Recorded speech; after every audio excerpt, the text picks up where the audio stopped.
Welcome to Redtastic. Story 1. Tabby, 25 female, and I, 28 female, are the only children to our parents. Growing up, we were usually mistaken for twins because we look so much alike. It wasn't a big deal until Tabby began taking things to the extreme.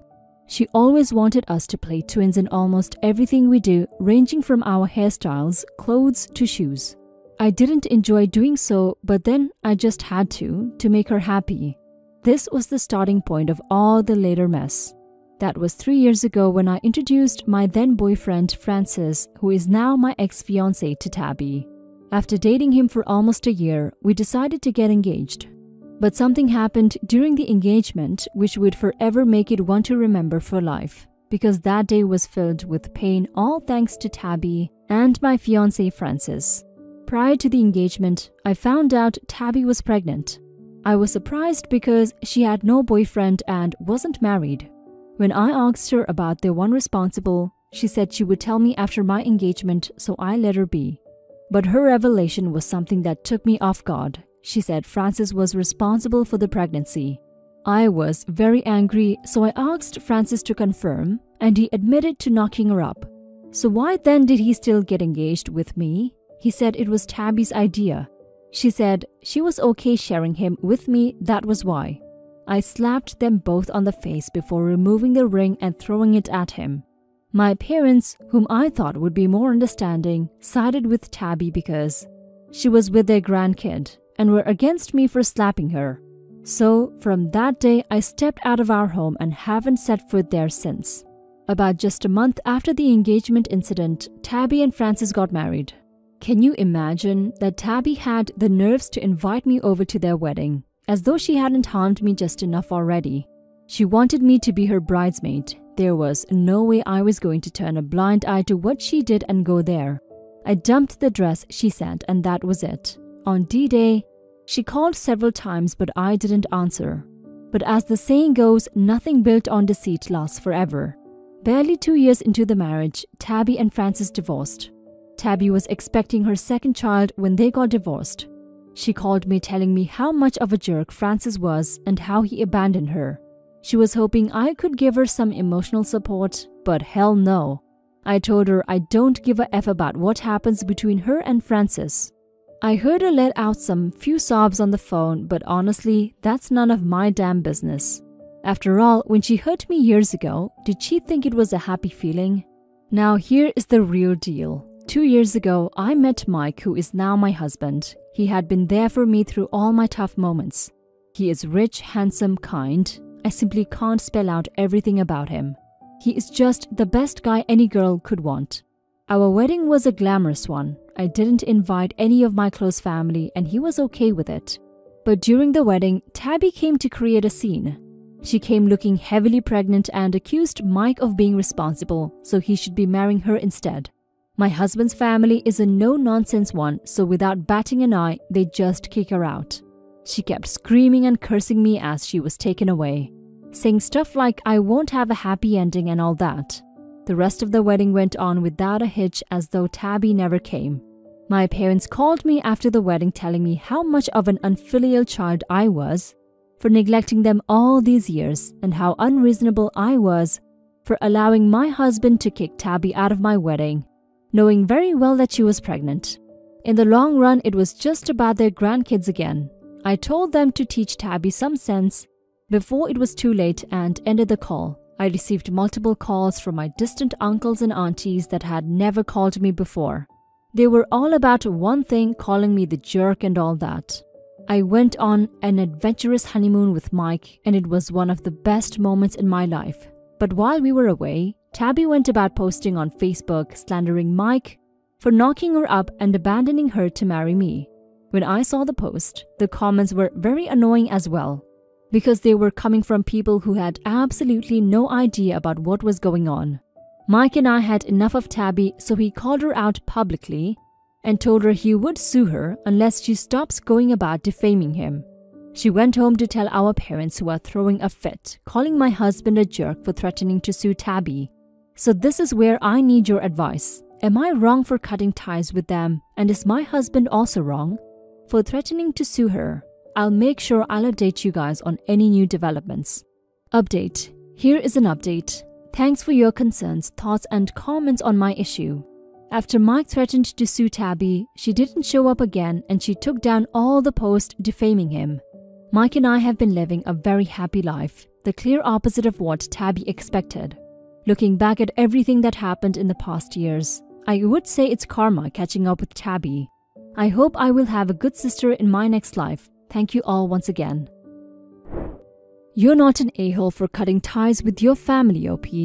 They sound toxic, and your parents seem to only care about one thing, the kid carrying their grandbabies. I can't believe they sided with Tabby when she confessed that your ex-fiancé knocked her up. You were right to be mad at her and they should have been mad at her too, but instead, they accepted her bad behavior. Tabby pulling the same stunt on your wedding day proves that she will never learn and that she loves the attention this kind of thing brings her. She sounds like the worst sister ever. I'm glad you're in no contact with her or your family. You deserve peace in your life and these people are the opposite of that. Story 2. For a little background, I, 19 female, wanted to do an au pair year in 2020.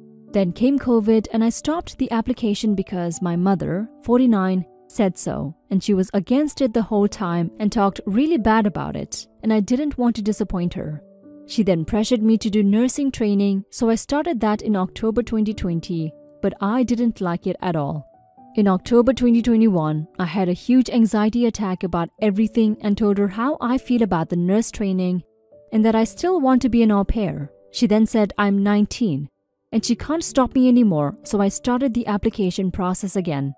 And now the important part, in July 2021, my brother-in-law had a stroke and is now brain dead, so my nephews lost their father. My mom is trying to guilt trip me by saying you want them to lose their aunt as well. The good part is I finally matched with a family, so I'll be moving to the States around the 1st of March this year.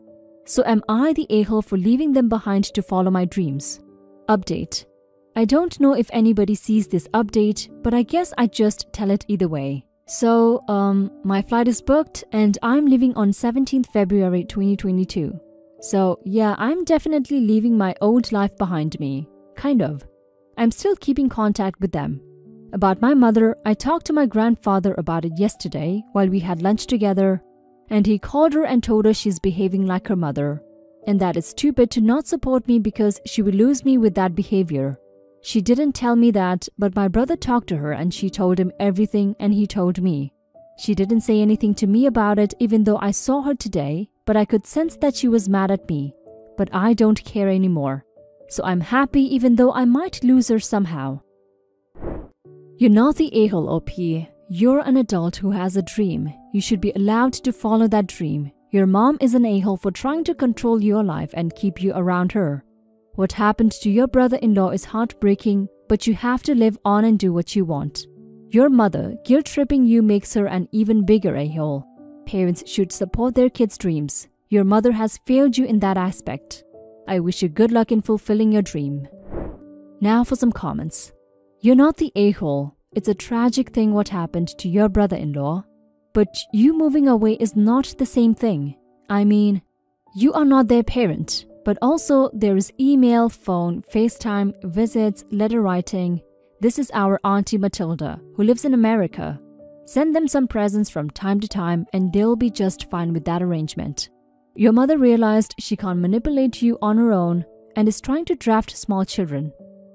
Not the a-hole. Unfortunately, things out of our control happen, such as the loss of a loved one. It sucks, for sure, but guess what? The world doesn't stop just because you're grieving. You shouldn't have to stop yourself from doing what you want because family just expects you to drop everything and stick around. He passed in July of 2021 and you don't leave until March. Your family has had plenty, if not more than enough support from your end. It is selfish of them to use this to guilt-trip you into staying. Not the a-hole. You are not leaving them behind. Unless you were part of your nephew's primary care, then you going overseas to work for an undefined period of time has nothing to do with them. If you used to visit them, then you can still video call them. If you used to spend holiday times with them, then you may still be able to spend some of that time with them instead of all. Your mother sounds like she's just trying to find any reason to change your mind. I have no idea why though, as you are pursuing a career. Story 3. My husband, 35 male, does not have a car. He sold his old one to help pay for his brother's wedding. I did not agree on this, but he had this car before we got together, so it's a shared property. Besides that, I have my own car, so that did not affect me till my husband started complaining about having to commute to work and hang out places.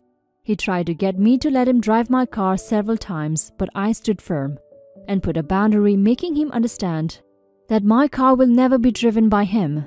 One of the reasons why is because of how bad his driving is. His brother lives out of town. My brother asked if he could drive my car to the wedding, but I refused. Not because I'm not invited, another story for another day, but because, like I said, my car is off limits. He threw a fit calling me unreasonable to let him take public transportation because he can barely stand it for 10 minutes, let alone hours. I said it wasn't my problem, which irritated him but made him stop arguing about it. The day that he was supposed to travel out of town, I woke up at 10 a.m. and couldn't find my car key. I went outside and couldn't find my car either. I was beyond pissed.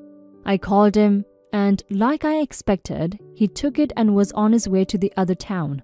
I lost it and told him I gave him no permission to take it for the whole 5 days, and said that if he won't turn around with it and come home, I would call the cops and report it missing.